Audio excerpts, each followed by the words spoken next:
Good morning, good morning kababayan. Hello guys, good morning. Update nyo tayo. Ito ngayon ang kasalukuyang panahon ng Manila. Ayan.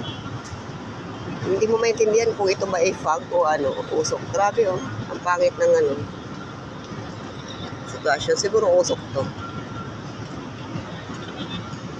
Nandito kami sa 42nd floor ng Birds Tower. Birds Tower, yung sa kasamaan namin. Galing kami sa Batangas. Diretso kami dito kasi may meeting kami kagabi ng isang attorney. Tapos ngayon may tulis din na ngayon at saka bukas na seminar sa isang hotel doon sa Quezon City. Kaya dito muna kami natulog. Yung natanaw pala natin yung Dolomite Beach. Ayan.